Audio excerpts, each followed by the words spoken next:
SPM Siddha கிளினிக்கின் நான் doctor Saradha தேவி. ஒரு குழந்தை பிறந்ததும் அந்த குழந்தைக்கு தாய் தரக்கூடிய ஒரு முக்கிய பரிசு என்ன அப்படின்னு பார்த்தா அது தாய்ப்பால் தான். தாய்ப்பால் அப்படிங்கிறது வெறும் உணவு மட்டும் கிடையாது, அதுதான் முதல் அமிர்தம், முதல் தடுப்பூசி. தாய்ப்பால் குழந்தைக்கு இயற்கை அளித்த ஒரு உயிருள்ள திரவம். இதுல இருக்கிற ஒவ்வொரு மூலக்கூறும் குழந்தையின் வளர்ச்சிக்கு தகுந்த மாதிரி துல்லியமா வடிவமைக்கப்பட்டிருக்கு.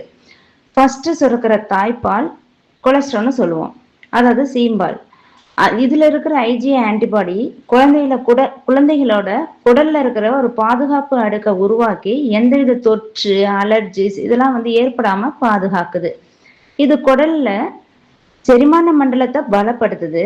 குழந்தையோட மூளை வளர்ச்சிக்கும் கூர்மையான பார்வை திறனுக்கும் தேவையான கொழுப்பு சத்துக்கள் தாய்ப்பால்ல அதிகமா இருக்கு.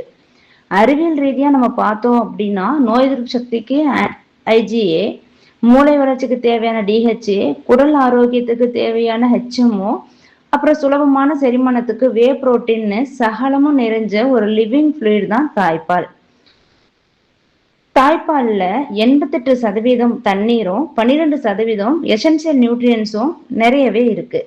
அதனாலதான் 6 மாதம் வரைக்கும் குழந்தைங்களுக்கு தாய்ப்பால் போதும், தண்ணீர் தேவையில்லை அப்படின்னு சொல்றாங்க. இதுல போதுமான அளவு ஃபேட்டு, புரோட்டீன், விட்டமின்ஸ் எல்லாம் நிறையவே இருக்கு. இந்த தாய்ப்பால் சுரப்பு ரொம்ப நார்மலா இருக்கணும் எல்லாத்துக்குமே. ஆனா இந்த தாய்ப்பால் சுரப்பு குறையறதுக்கு காரணம் என்ன? சரி, தாய்ப்பால் சுரப்பு ஏன் கம்மியாகுது, சுரக்க மாட்டேங்குது அப்படிங்கிற சந்தேகம் நமக்கு நிறைய இருக்கு. சரி, தாய்ப்பாலுக்கும் தாயோட மனநிலைக்கும் என்ன சம்பந்தம் அப்படின்னு பார்த்தா, தாயின் மனநிலைக்கும் தாய்ப்பாலுக்கும் நேரடியாவே தொடர்பு இருக்கு. எப்படின்னா, இது ஒரு ஹார்மோன் இயக்கம் தான். தாய் அமைதியாகவும் மகிழ்ச்சியாகவும் இருக்கும்போதுதான் மூளையில உருவாகக்கூடிய புரோலாக்டின் அப்புறம் ஆக்சிடோசின் ஹார்மோன் அதிகமா சுரந்து பால் உற்பத்தியை அதிகமாக்குது.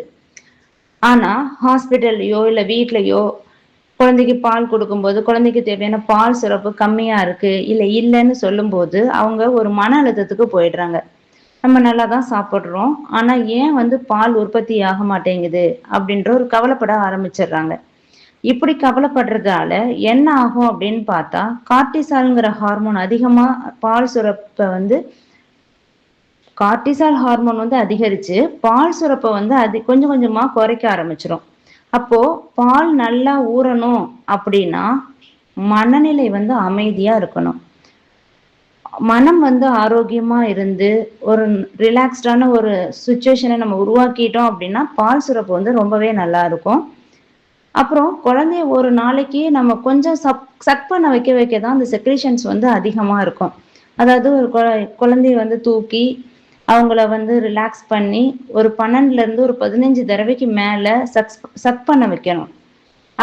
அப்படி சக் பண்ண வைக்க தான் நல்ல செக்ரேஷன் இருக்கும். ஃபர்ஸ்ட் கம்மியா இருக்கிற மாதிரி இருக்கும், அதுக்கப்புறம் அந்த குழந்தை சக் பண்ண அந்த ஆக்சிடோசின் நல்லா சுரந்து நமக்கு பால் சுரப்பு ரொம்பவே சீரா இருக்கும். ஆனா மனம் இதுக்கு ரிலாக்ஸ்டா இருக்கும் போதுதான் தாய்ப்பாலோட செக்ரேஷனும் ரொம்பவே நார்மலா இருக்கும். தாய்க்கு நல்ல ஓய்வும் இந்த டைம்ல ரொம்பவே அவசியம். ஆனா ஒண்ணு,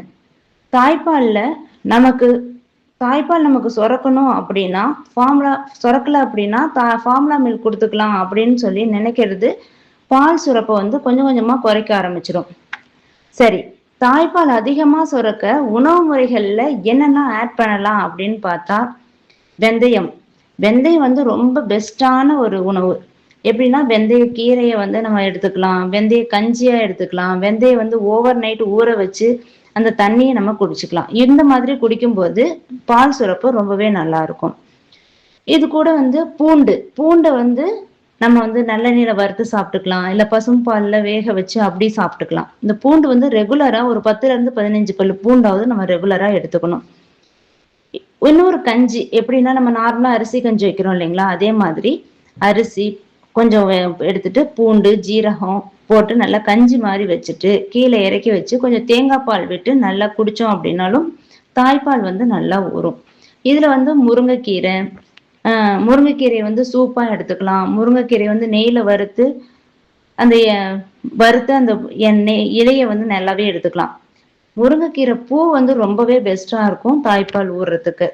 இதெல்லாம் வந்து அதிகமா எடுத்துக்கலாம். ஏன்னா இதுல வந்து அயன், கால்சியம் இதெல்லாம் நிறைய இருக்கறனால இது எடுத்துக்கும் போது நல்லா தாய்மார்களுக்கு எனர்ஜியும் கிடைக்கும். குழந்தைக்கு தேவையான தாய்ப்பாலும் நல்லபடியா சுரக்கும். நான்வெஜ்ல வந்து பார்த்தோம்னா மீன், கருவாடு எடுத்துக்கலாம். மீன்ல ரொம்பவே சிறப்பான சுறா புட்டு ரொம்பவே நல்லா எடுத்துக்கலாம். இதெல்லாம் எடுத்துக்கும்போது நல்லா பால் வந்து ஊறும். நல்ல மனநிலையோட சத்தான உணவையும் நம்ம சேர்த்து சாப்பிடும்போது நமக்கு தாய்ப்பால் வந்து நல்லாவே ஊறும். சரி, எதெல்லாம் தவிர்க்கலாம் அப்படின்னு சொல்லி கேட்டா, பித்தமும், வாதமும் அதிகரிக்கக்கூடிய உணவுகள் இருக்கு இல்லையா? புளி, அதிகமான காரம், வாயு அதிகமான பொருட்கள், இந்த குளிர்ச்சியான பானங்கள், fast food items, cool drinks, biscuits, chocolates இந்த மாதிரியான உணவுகளை தாய்மார்கள் வந்து பாலூட்டும் காலத்துல தவிர்த்துறது ரொம்பவே நல்லது. ஒரு குழந்தையோட முதல் தடுப்பூசியும் திறந்த மூளை வளர்ச்சியும் தாய்ப்பால்ல இருந்து தான் தொடங்குது. ஸோ பயம், பதட்டம், கவலை இந்த மாதிரி எதுவும் இல்லாம தாய்ப்பால் ஊட்டி குழந்தைகளோட ஆரோக்கியமான எதிர்காலத்தை நம்ம செதுக்குவோம். இது போன்ற பல பயனுள்ள தகவல்களுக்கு நம்ம சேனலை சப்ஸ்கிரைப் பண்ணிட்டு ஃபாலோ பண்ணிக்கோங்க. நன்றி.